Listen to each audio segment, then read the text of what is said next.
मिता हाँ मिता एगो बात जाने छी कही न हेरो आए हमें देखलियो एक चीज जाने छी की अचले सुनाबै छियो तो सुना एन्ने से दुनू गेलै फानल फानल ओन्ने से छौड़ी एलै कानल कानल एन्ने से दुनू गेलै फानल फानल ओन्ने से छौड़ी एलै कानल कानल ऐसन छोड़वा रे दुख देलकै लहंगे में छौड़िया रे मुत देलकै ऐसन छोड़वा रे दुख देलकै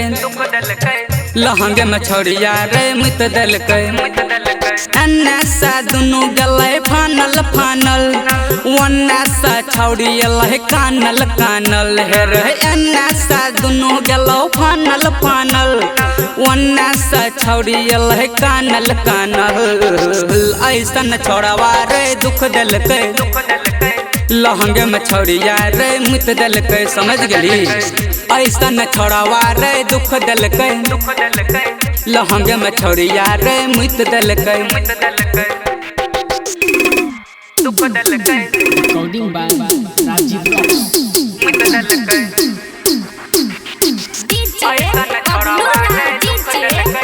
लहंगे में छौड़िया रे मुत देलकै लहंगे में छौड़िया रे मुत देलकै एहन सुनलकै रे ओकरा कहानी लग गेलै छौड़िया का डर रे लग गेलै छौड़िया का डर रे ऐसन सुनलकै रे ओकरा कहानी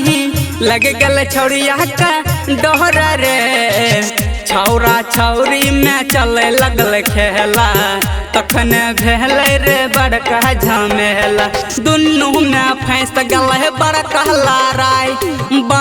लड़ाई हे रे बड़का लड़ाई ऐसन छोड़वा रे दुख देलकै लहंगे में छौड़िया रे मुत देलकै ऐसन छोड़वा रे दुख देलकै लहंगे में छौड़िया रे मुत देलकै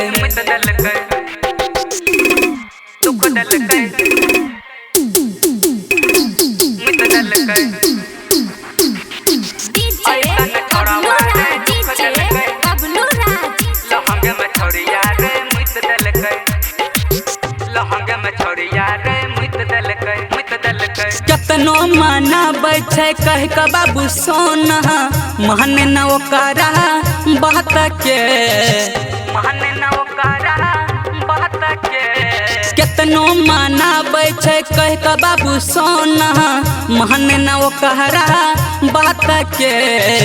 दीपका छौरा के सुन लेना बतिया नहीं त बनटी तोहर तोड़ देतो फटिया दिल खुश दीवाना के गाना ले सुन है गहे गाना ले सुन ऐसन छोड़वा रे दुख देलकै लहंगे में छौड़िया रे मुत देलकै ऐसन छोड़वा रे दुख देलकै